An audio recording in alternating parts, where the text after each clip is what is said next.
Naruhodo Especial Prêmio Ig Nobel 2020, parte 2. Naruhodo Podcast. Bem-vindo ao Naruhodo, podcast para quem tem fome de aprender. Eu sou Ken Fujioka. Eu sou Altair de Souza. E hoje é dia de quê? Fúteis e úteis. Altair, vamos para os recados da paróquia. Quais são? Número 1, vai no iTunes Store, dê 5 estrelas e faça o seu comentário. Isso aí. Número 2, indique um episódio do Naruhodo para alguém que nunca ouviu o Naruhodo ou mesmo nunca tenha ouvido um podcast. Vamos aumentar o tamanho de nossa podosfera. E número 3, Altair. O número 3 é sobre ajudar a manter o Naruhodo no ar, Altair. Isso aí. E para contribuir, basta usar o aplicativo PicPay e assinar o apoio mensal de R$15. São 2 Coca Zero, querido ouvinte, uma para o Altair e uma para mim. E como assinante, além da nossa gratidão, você terá 3 coisas. 1, você terá acesso ao grupo secreto no Telegram, ou seja, assinante pode conversar com a gente e com a comunidade de ouvintes assinantes. 2, você terá vantagens especiais. Por exemplo, assinante recebe os episódios no grupo secreto do Telegram antes de todo mundo. E 3, você receberá conteúdos exclusivos. Por exemplo, assinante recebe episódios que só são distribuídos no grupo secreto do Telegram. Então é isso. Baixe o aplicativo PicPay e assine o apoio mensal. Com o PicPay você ainda vai poder pagar boleto, transferir dinheiro entre amigos, recarregar celular, sacar o saldo em qualquer banco 24 horas sem taxa. E olha só, no primeiro mês de apoio ao Naruhodo, você ainda tem um cashback de R$15. Isso mesmo, você assina e recebe seus R$15 de volta. Tá? Agradecemos desde já e participem, por favor. É isso aí. Antes da pauta, mais um recado. Naruhodo está abrindo espaço para os podcasts das Minas, porque representatividade é importante também na podosfera. O destaque de hoje vai para o podcast Otaminas, comandado pela Vicky Mazei e pela Tatiana Maforte. Ouça o recado que elas deixaram para você, ouvinte do Naruhodo, e conheça o podcast Otaminas. Oi, gente, eu sou a Tati. E eu sou a Vicky, e nós viemos aqui especialmente para te convidar a ouvir o podcast da Otaminas, um podcast quinzenal organizado pelo portal Anime Crazes de notícias, reviews e curiosidades do mundo otaku. Formado por uma equipe totalmente feminina, debatemos em cada episódio a representatividade feminina dentro da cultura pop asiática. Com várias convidadas especiais, debatendo os assuntos mais relevantes e atuais do nosso cenário, de forma bem humorada, responsável e recheada de informação. Você pode conferir todo o nosso conteúdo no site www.otaminas.com.br, que além de podcast, também tem os nossos artigos. Ou se preferir, pode escutar o nosso podcast pelo iTunes, Google Podcasts ou Spotify. A gente espera você por lá! Bye! E chegamos ao momento Alura, querido ouvinte. Eu sei que nessa época de isolamento social a gente é bombardeado o tempo todo com lives, webinars, cursos, e embora o senso comum tente nos convencer de que estamos em home office, a verdade é que estamos sendo forçados a ficar em casa e tentando trabalhar em meio a uma pandemia. Então meu recado é, antes de mais nada, vá com calma e cuide de sua saúde mental. Dito isso, pode ser sim um bom momento para dar uma acelerada em sua carreira profissional. E é para quem estiver a fim de fazer isso que eu quero falar aqui da Alura, a maior plataforma de cursos online do Brasil. Tem mobile, programação, front-end, infraestrutura de tecnologia, design, user experience, marketing digital, data science, inovação, gestão, tem para todos os gostos. E a Alura não é só uma plataforma, ela é uma instituição de ensino, ou seja, ela garante a qualidade dos cursos que são produzidos por ela mesma. E funciona de um jeito muito simples. Você tem acesso a mais de 1000 cursos com uma única assinatura. Agora a vantagem, ouvinte Naruhodo tem desconto de R$100. Mas para ter esse desconto, precisa acessar a seguinte URL, anota aí, alura.com.br/promoção/Naruhodo. Repetindo, alura.com.br/promoção/Naruhodo. Altair, temos a segunda parte do Prêmio Ig Nobel, Altair. Isso, temos mais 5 prêmios para vocês. Se você não ouviu a primeira parte, então dê stop agora nesse episódio, volte um episódio e ouça a parte 1. Tá? Na parte 1 a gente explica, inclusive, para quem não conhece, o que é o Prêmio Ig Nobel, tá? E você vai conhecer os 5 primeiros premiados. Hoje a gente vai conhecer a outra metade. Isso. Não é isso, Altair? A gente começa com a 6ª categoria, o Prêmio de Física. Uma colaboração entre Austrália, Ucrânia, França, Itália, Alemanha, Reino Unido e África do Sul. Ivan Maximov e Andriy Pototsky, por determinar experimentalmente o que acontece com a forma de uma minhoca quando alguém vibra essa minhoca em alta frequência. Isso. É isso, Atay? Você já imaginou pegar uma minhoquinha, esticar ela e vibrar assim? O que é que faz uma pessoa vibrar uma minhoca em alta frequência, Atay? Então, não são quaisquer frequências. Tá? Não é qualquer frequência também, são ondas especiais. Tá? Você excita a minhoca baseado em ondas de Faraday. Tá. Assim, esse é um estudo experimental, mas ele tem uma relevância interessante, assim. Porque, por exemplo, você pode imaginar você mesmo, né? Se tirar sua perna e seu braço fora, você é basicamente um cilindro que dentro tem líquido. Tudo bem? Certo. Basicamente, né? Um cilindro com líquido, né? Sim. E existem vibrações no ambiente que passam pelo seu corpo. Faz todo sentido eu testar, ou tentar verificar quais padrões vibratórios, né, de eventos naturais podem ressoar com o seu corpo e modificar a forma dele, ou podem até, quando a frequência ou a amplitude é muito alta, pode deteriorar a sua pele, ou os seus tecidos, né? E aí eles queriam fazer um estudo de segurança mesmo, né, disso.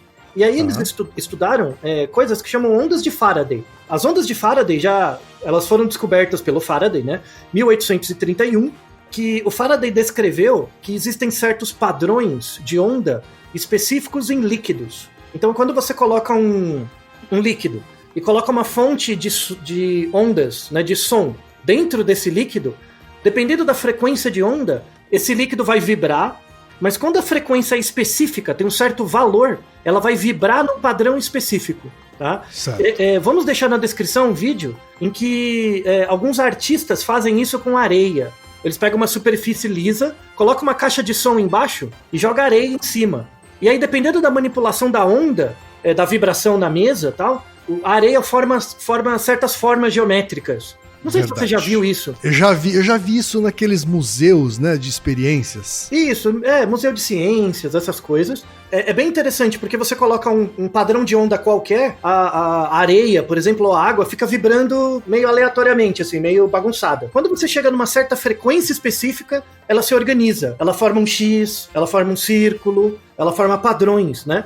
Verdade. Então parece que existem certos padrões dentro da aleatoriedade que apresentam regularidade. Esses são padrões de Faraday, tá? Certo. Então são padrões caóticos que apresentam regularidade. E aí esses físicos, né, esses dois físicos, queriam estudar o efeito dessas ondas de Faraday em tecido orgânico, né?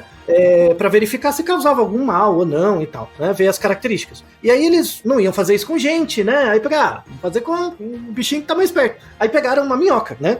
Eles pegaram 4 espécies diferentes de minhoca, mas em média elas tinham 10 centímetros de tamanho. Essas minhocas de jardim, sabe? Tinha mais ou menos 10 centímetros e tinha coisa entre 5 e 6 milímetros de espessura, tá?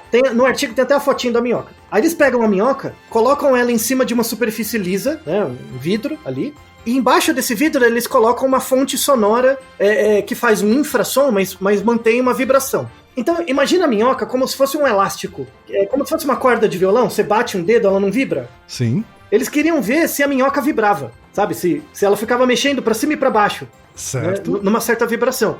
Então eles viram que quando eles colocam numa certa frequência qualquer, a minhoca não vibrava. Mas quando eles alinharam o padrão de onda com uma onda de Faraday, ela vibrava, ela dançava numa sequência específica.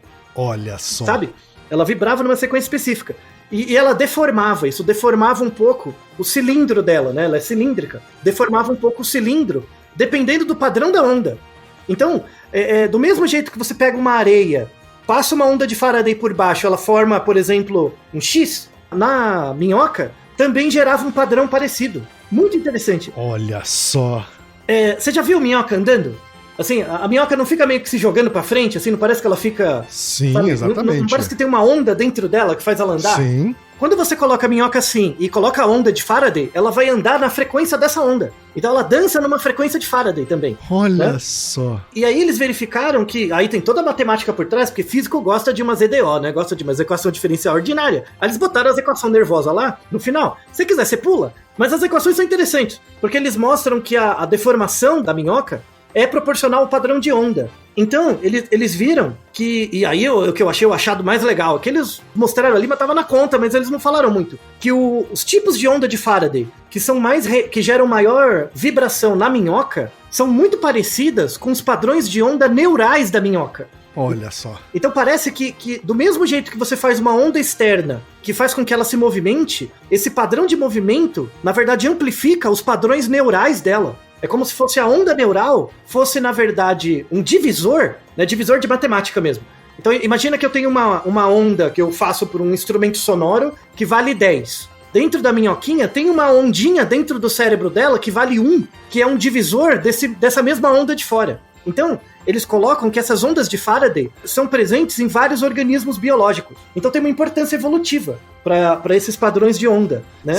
Então, o próximo passo seria eles fazerem esse mesmo experimento com animais maiores, Altair? Então, aí entra as questões éticas, porque você vai zoar o bicho fazendo isso, né? Dependendo da amplitude, da força da onda. Mas o que eles deixam como próxima indicação de que dá para estudar a propagação de ondas nos sistemas nervosos desses organismos, para você tentar entender se esses padrões rítmicos, na verdade, têm uma regularidade que você observa em outros organismos. Isso fala de uma questão evolutiva. E você também pode estudar segurança. Então, por exemplo, se eu estou dentro de um prédio que tem uma fonte sonora, e essa fonte sonora está fazendo uma onda de Faraday, será que isso vai fazer mal para as pessoas? Isso é interessante. Ondas de Faraday não tem nada a ver com sinal de celular, sabe, essas fake news de 5G que vai dar câncer nas pessoas? Tem nada a ver com isso. São ondas sonoras, não é eletromagnética, é diferente. Mas dá para estudar a segurança desses tipos de aparato, é um dado bem interessante. E o mais interessante é que eles fizeram a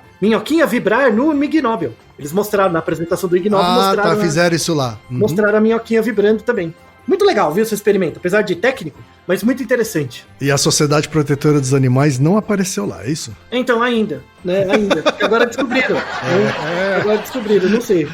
Tá certo, então, parabéns aí pela descoberta, pessoal da Austrália, Ucrânia, França, Itália, Alemanha, Reino Unido e África do Sul. 7ª categoria, Prêmio Economia. Uma colaboração entre Reino Unido, Polônia, França, Brasil, Chile, Colômbia, Austrália, Itália e Noruega.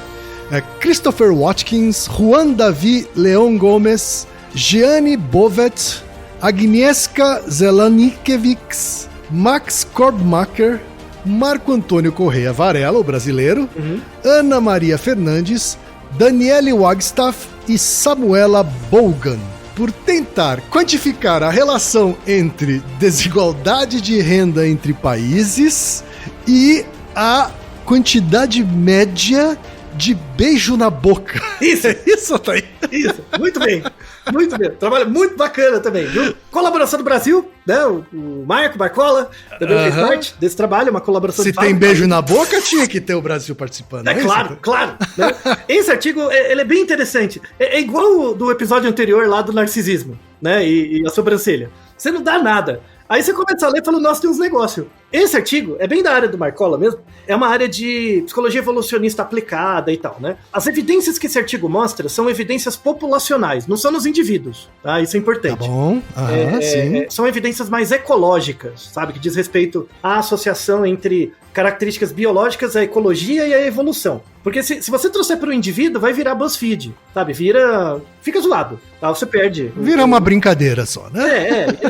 Tem coisas muito interessantes aqui. Eles colocam a importância do beijo na boca mesmo, né? Como um comportamento biologicamente adaptativo, tá? Certo. O beijo na boca não é um comportamento universal. Não são todas as culturas que fazem isso, tá? Certo.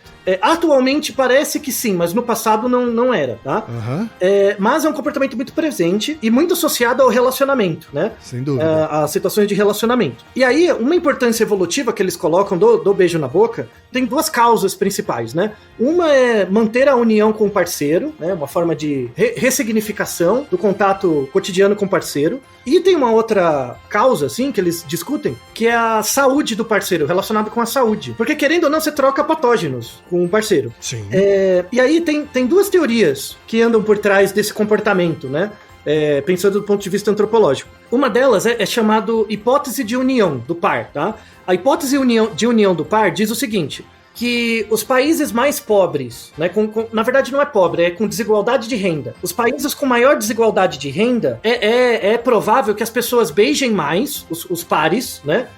As pessoas que estão em relacionamento de longo prazo beijem mais, porque o beijo é um sinal de paixão e intimidade, tá? Então é uma forma de reafirmar, tá? Ao mesmo tempo, o beijo ele pode aumentar uma ameaça à sua saúde percebida. Então, o que eles discutem, principalmente na introdução, é assim: você tem dois tipos de estratégia de relacionamento, o de curto prazo e o de longo prazo, tá? Então o que eles verificaram por outros estudos lá na revisão é que assim, o beijo ele é menos importante em relacionamentos de curto prazo, quando você acabou de conhecer a pessoa. Aquela ficada. Isso, né? no início, o beijo é menos importante, né? Certo. Quando você já está num relacionamento longo, sério e tal, o beijo ele fica mais importante porque é uma forma de contato, de carinho inicial, né? Certo. E o beijo ele também acessa pistas da qualidade biológica do parceiro, tá? Da qualidade biológica. Inclusive, eles colocam artigos que eu fui atrás dos outros artigos, porque eu fiquei curioso, que é sobre pessoas que beijam bem. Assim, o beijar bem, a pessoa que beija bem não sabe que beija bem, quem sabe é o outro, né? Sim. E aí, eles viram que pessoas que beijam bem aumenta a desejabilidade do outro. Os outros gostam mais de pessoas que beijam bem, né? Faz sentido, né? Mas o interessante é que, assim, eles fizeram um modelo de regressão e tal, não nesse artigo, num outro artigo, mostrando o seguinte, que eles pegaram 3 variáveis, tá? Eles pegaram casais, avaliavam a qualidade do beijo de um pro outro, né? Então, eu e minha esposa, ela avalia o meu beijo, eu avalio o beijo dela, tá? A qualidade do beijo, a qualidade do relacionamento e a qualidade da satisfação sexual do relacionamento, tudo bem? São essas 3 variáveis. Okay. Eles verificaram que a associação entre a qualidade do beijo e a qualidade do relacionamento é 3 vezes mais forte do que a qualidade da satisfação sexual e a qualidade do relacionamento. Veja que interessante. Olha só. Então você beijar bem é melhor do que dar a bimbadinha bem. Olha, né? Eles mostraram isso. Né? Não nesse artigo, num outro que eles citaram que eu fui atrás, porque eu fiquei curioso, tá? Então, indo um pouco mais nisso, né? Eles tinham nesse artigo, né, no artigo ganhou o Ig Nobel, 2 hipóteses principais, né? Eles tinham a fase do relacionamento, se era um relacionamento de curto prazo ou longo prazo, né? Isso era uma característica importante. Eles tinham o índice de desigualdade do país, que é chamado Gini, tá? O índice de desigualdade. Ele é um valor que vai de 0 a 1. Quanto mais perto de 1, mais desigual é o país, tá? O 0 é completamente equitativo, né? Então eles tinham o Gini, eles tinham a qualidade... Se o relacionamento era de curto ou longo prazo. Se o relacionamento era de curto ou longo prazo. E eles tinham a importância do beijo pra pessoa, tá? O quão importante ela achava que o beijo era, tá? Beijo na boca, tá? Beijo na boca, isso é importante. E aí eles fizeram... uma colaboração entre 13 países. Então teve uma coleta grande de dados, são vários dados nesses 13 países. Fizeram vários modelos ajustados e tal, tá? Mas o resultado mais interessante é que a correlação entre a desigualdade e a frequência de beijos era alta até, tá? Numa correlação, era positiva e alta. Então dava em torno de 0,7, né? Num valor que vai de 0 a 1, né? Então parece que quanto mais desigual o país, maior a frequência de beijos entre casais em longo prazo, no longo prazo, tá? Isso favorece aquela hipótese da união. Então a gente vai ser a correlação é alta, mas existe causalidade aqui. Então, eles não fizeram um modelo causal, é um modelo associacionista ainda. Ok. Um modelo de associação apenas. Tá? Tá bom. É um modelo descritivo de associação. Então parece que nesses 13 países aí, quanto maior a desigualdade, maior a quantidade de beijos na boca. E a hipótese que eles colocam é relacionada com essa hipótese da união do par. Como estamos num local com muita desigualdade e a gente passa dificuldades em média econômicas, né? Mas perrengue o que tem que manter é a gente junto, né? Então, existe uma Como diz o Emicida, tudo que nós tem é nós. Isso, exatamente. Então vem aqui dar uma bitoquinha, né? Então é isso. E aí eles fizeram uma análise adicional, que é bem interessante. Eles pegaram os 13 países e dividiram em 2 grupos. Os países mais desiguais e os menos desiguais, tá? O Brasil, obviamente, ficou no grupo dos mais desiguais, junto com os Estados Unidos, Nigéria, Chile e Colômbia, né? Nesse grupo. E aí, esses países são os que têm a maior taxa de beijos médios na boca em relacionamentos de longo prazo. O interessante é que isso não acontece nos relacionamentos de curto prazo. Não tem essa relação no curto prazo. Então parece o quê? Que, pensando ecologicamente, né? Eu não vou beijar muito, assim, eu só vou beijar quem eu escolher, né? Eles acharam um resultado interessante que as mulheres valorizam mais a qualidade do beijo do que o homem, né? Isso tem um pouco a ver com o padrão de escolha, né? Então, já que eu vou beijar esse aqui, vou beijar esse melhorzinho, né? Tem os genes melhores, não tá muito desgraçado, né? Não tá com muitos corona, não tá forte, né? Vou pegar esse aqui. Já no relacionamento de um longo prazo, quando você tem mais contato, eles mostram que o beijo, como a questão de saudabilidade, já foi razoavelmente resolvida, porque você tá com a pessoa ali, né? Sim. Pelo menos o beijo é uma forma de manutenção do vínculo, né? E aí, eles perguntaram nesse mesmo artigo a importância do beijo pra você, a importância do sexo pra você, e a única coisa que, de fato, previu a qualidade do relacionamento é o beijo. O beijo é mais importante que o sexo, abraço e carinho. Olha só. Não é interessante? Eu achei interessantíssimo esse trabalho. Apesar dele ter um aspecto biológico, assim, e tal. Mas vai vir um antropólogo, vai vir um sociólogo. Claro, né? Esse é um trabalho que trabalha com causas finais. Ele não trabalha com causa eficiente nem causa formal. Ele trabalha com causas finais, tentar buscar as explicações evolutivas. Tá? Ele em si não é causa, mas ele traz indícios interessantes. Né?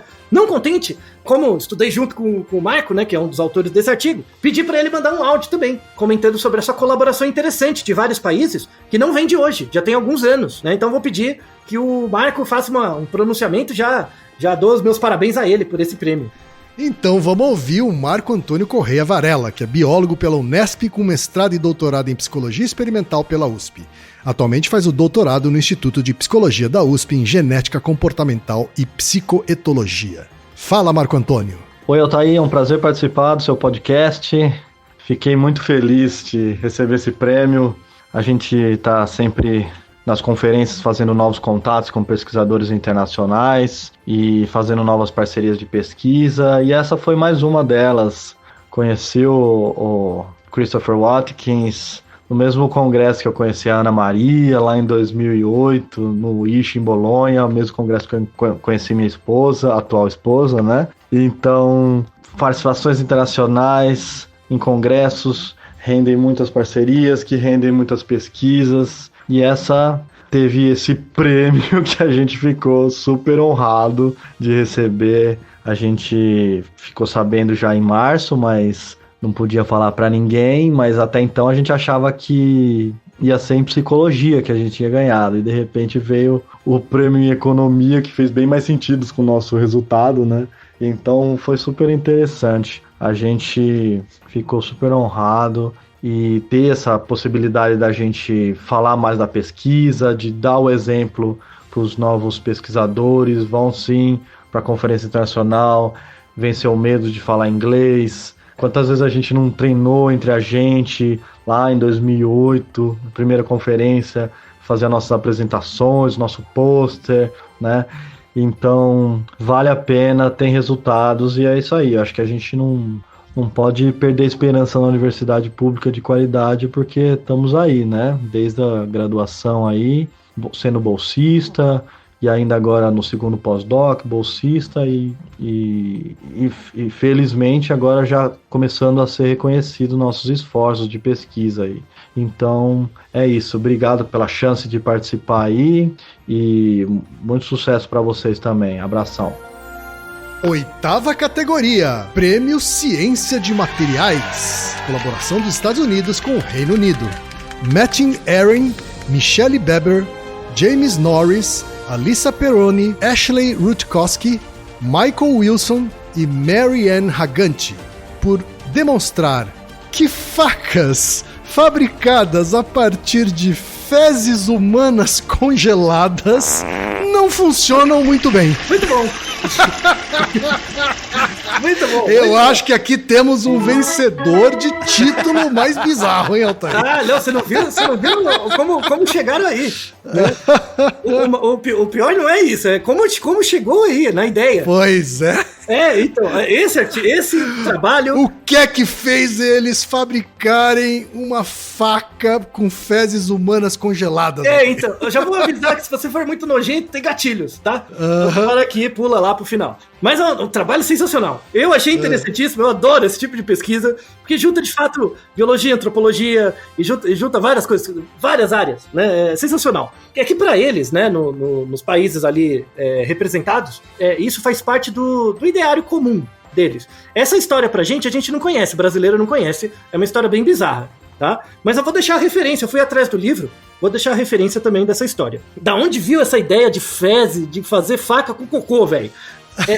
Isso vem, essa lenda, né? Vem de uma história inuit, sabe, inuit, esquimó, né? Lá no Canadá, no norte do Canadá, Alasca e tal. Tem um livro, tá? 1998, vou deixar a referência do livro, que chama Sombras sobre o Sol, né? Shadows of the Sun, as paisagens do espírito e desejo. É meio que um relato antropológico / prosa, né? De várias viagens, tá? É um livro sobre várias viagens e tal, feito em 1998, e nesse livro conta uma história que é reproduzida ativamente nas comunidades inuites ali, né? E é bem, bem famosa, de que certa feita tinha um inuit lá, um esquimó, que estava passando muito frio numa certa região, e aí toda a comunidade dele se mudou para um local um pouco mais quente, né? Só que ele não queria sair, tá? Ele não queria sair daquele assentamento e ir pra uma outra cidade, né? Então ele decidiu ficar. Só que aí as pessoas começaram a dissuadir ele, a forçar ele a vir com eles. E roubaram todas as ferramentas dele. Então imagina, você no meio de uma nevasca,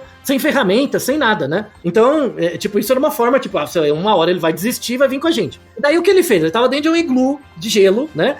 E ele precisava sair dali porque ele sabia que ia congelar, né? E ele não queria mudar do vilarejo, queria ficar ali. E daí ele teve uma ideia, ele tava dentro do iglu. Aí o que ele fez, né? Olha só. Ele fez uma faca com as fezes dele. Então ele pegou as fezes dele, fez a forma de uma faca, deixou na neve pra congelar, né? E com essa faca, ele conseguiu matar um cachorro. Aí ele desmembrou o cachorro, tirou a caixa torácica do cachorro, fez a caixa torácica como um trenó puxado por outro cachorro. E ele desapareceu. Olha só. Entendi. Então, agora. Essa era a história, tá? Essa era a história. Então, na verdade, que eles queriam ver se essa história é verdade ou não.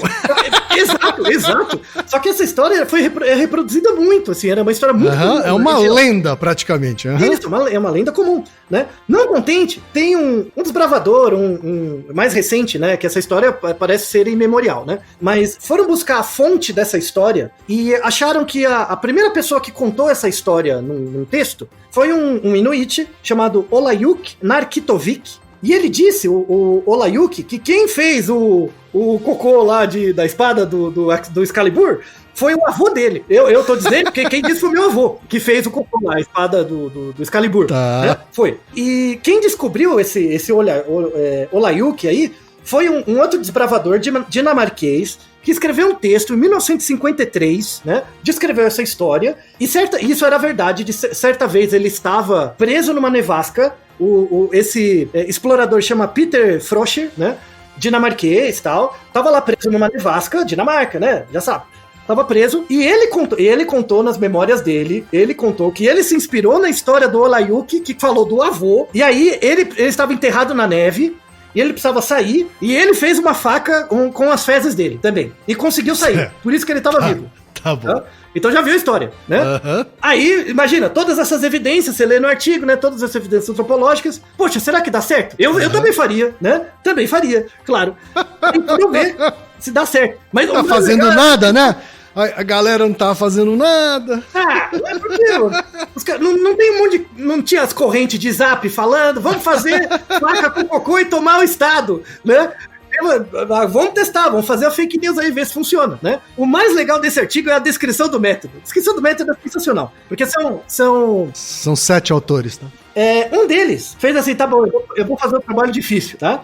A descrição é sensacional, se você quiser reproduzir, né, eles deixaram bem descrito, assim, de forma bem, né?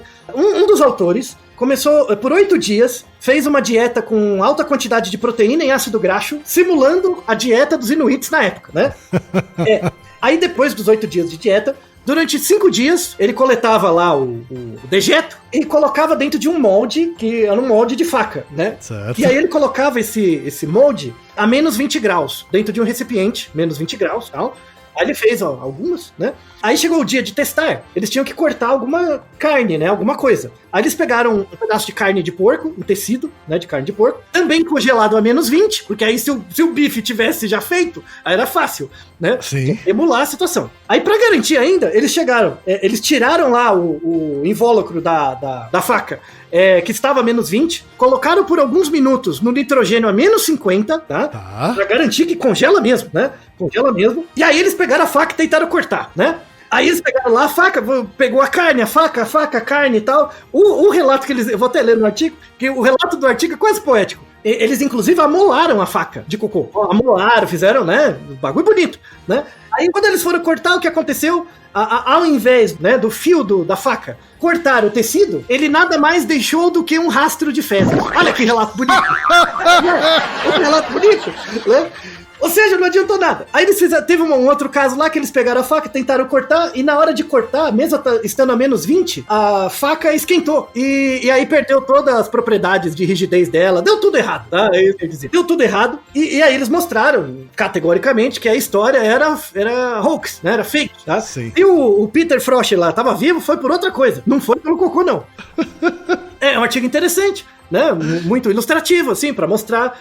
Porque você tem que mostrar. E o mais interessante do artigo é o método. Eles mostraram o método de uma forma que qualquer pessoa pode reproduzir pra você ter certeza de que o método deles foi bem feito. Verdade. Eu gostei dessa parte. Gostei mesmo. Provavelmente, né, a lenda é que o cara nunca perdeu a faca dele. Ou ele nunca perdeu. Ou o avô lá do Olayuki lá, que não era o avô do cara, era comédia. Ou o cara nunca existiu. Ou ele morreu, e aí não acharam mais ele, por isso que dizem que... Ou ele usou os ossos de um animal pra matar o outro. Então pode ser qualquer outra coisa. Mas essa história que corre no zap lá da Dinamarca e do norte do Canadá, de que dá pra fazer cocô com faca... É fake news, fake faca news. com cocô não dá, tá? Não temos evidência para afirmar isso e precisávamos de um trabalho dessa magnitude para mostrar isso. É verdade, tá aí a importância dessa colaboração entre Estados Unidos e Reino Unido, parabéns! Isso, muito bem. 9ª categoria, Prêmio Educação Médica. É uma colaboração de Brasil, Reino Unido, Índia, México, Bielorrússia, Estados Unidos, Turquia, Rússia e Turcomenistão. Porque eles têm a ver com os chefes de estados desses países, não é isso? Isso mesmo. Né? Jair Bolsonaro, Boris Johnson, Narendra Modi, Andrés Manuel López Obrador, Alexander Lukashenko, Donald Trump, Recep Tayyip Erdogan, Vladimir Putin e Gurbanguly Berdimuhamedow, que é do Turcomenistão, por usarem a pandemia viral da Covid-19 para ensinar ao mundo que políticos podem ter um efeito muito mais imediato na vida e na morte do que cientistas e médicos conseguiriam. Pois é, né? O que a gente pode falar disso, né? É a mais pura verdade, né? Pois é, rapaz.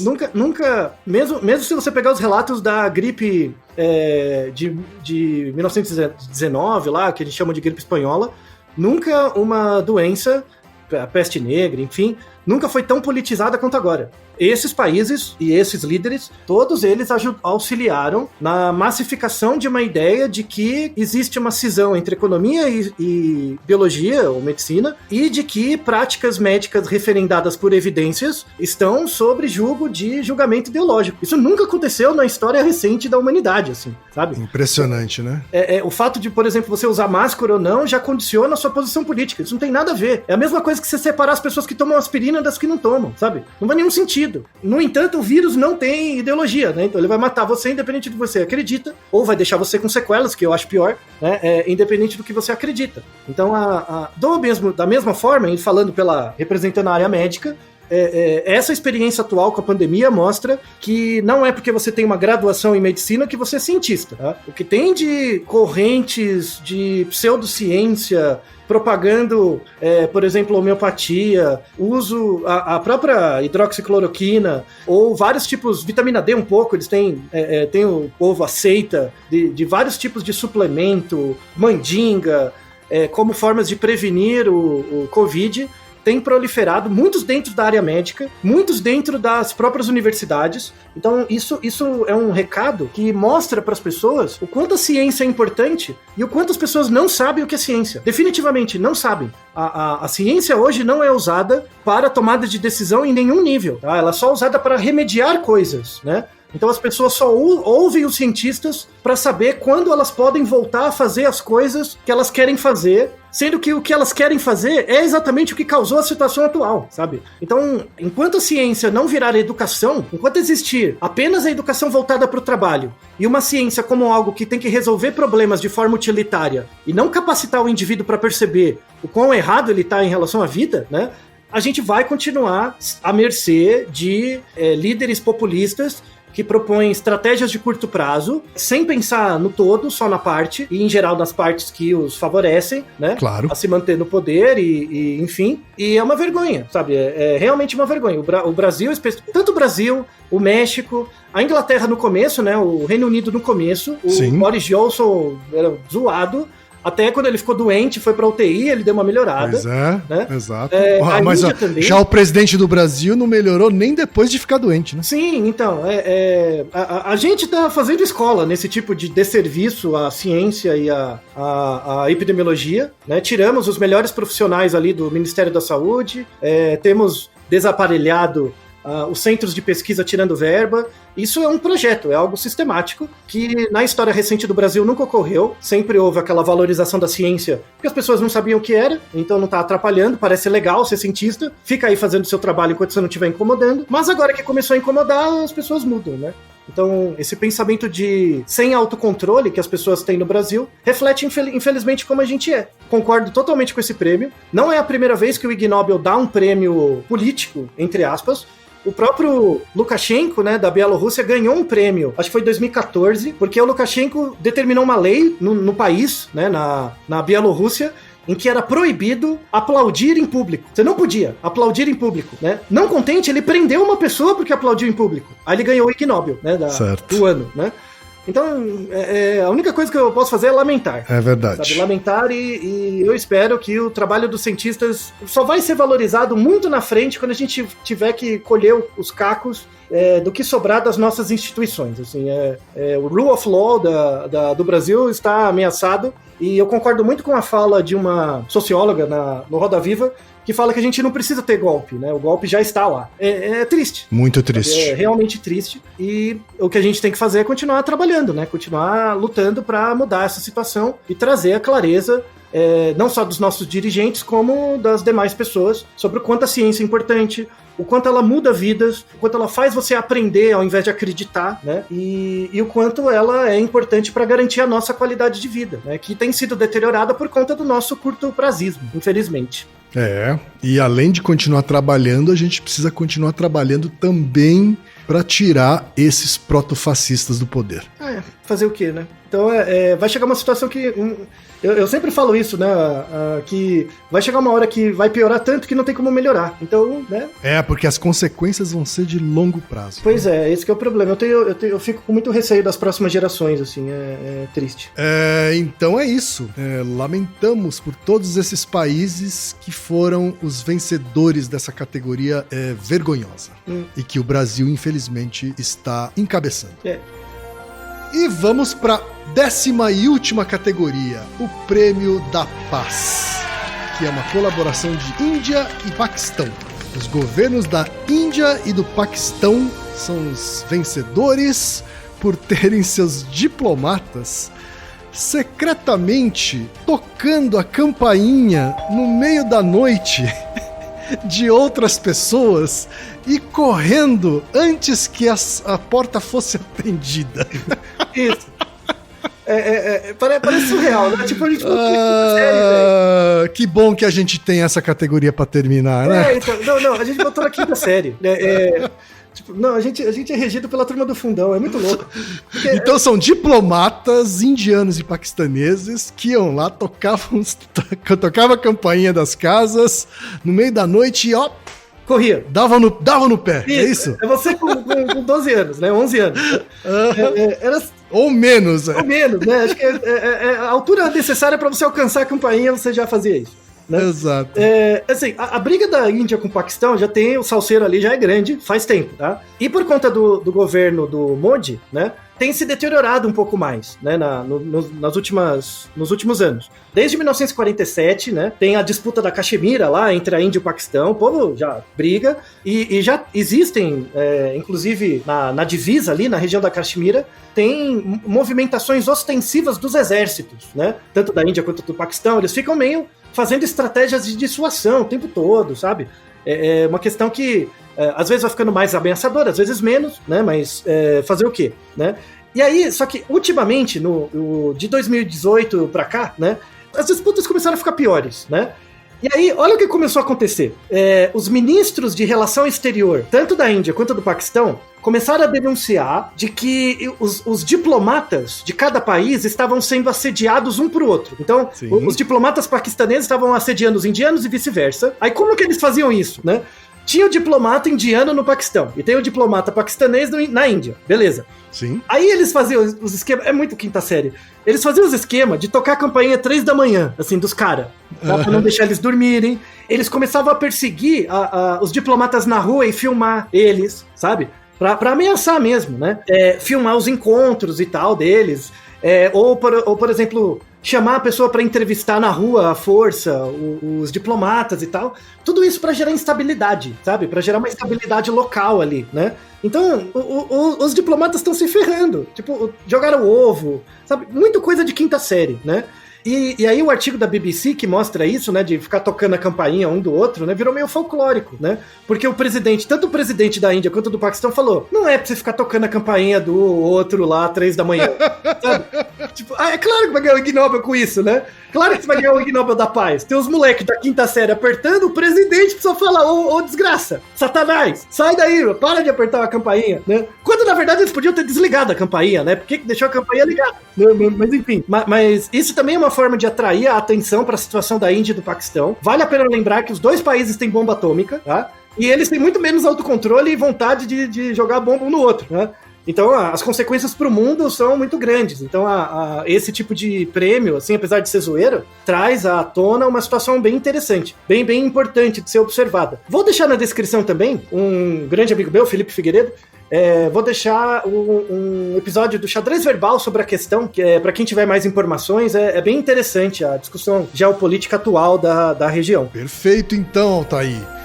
Chegamos ao final de mais uma edição do Ig Nobel, Altair. Você gostou, né? Tivemos prêmios legais esse ano, não tivemos? Sensacional, sensacional. Ainda bem que a pandemia não tirou o bom humor da academia e nem a sua assertividade política quando foi preciso. Pois é o que nos resta, né? A gente tem que fazer alguma coisa em relação a esse estado de coisas. Vamos ver se, assim como quando fizemos o programa do Ig Nobel de 2019, o mundo era muito diferente do que é hoje, né? Quando fizermos o prêmio Ig Nobel de 2021, vamos ver o que vai acontecer. É verdade. Né? A gente se vê então ano que vem. Isso. Na próxima edição do Ig Nobel e até lá a gente vai continuar nosso Naruhodô semanal pra você. Naruhodô, ilustríssimo ouvinte. E você já sabe, aqui no Naruhodô, quem faz a pauta é você. Você tem alguma pergunta pra gente ou quer comentar algum episódio? Escreva pra nós. podcast@naruhodô.com.br. Repetindo? podcast@naruhodô.com.br. E lembre-se, mande nome completo, idade, profissão e a cidade de onde você está falando. É isso aí.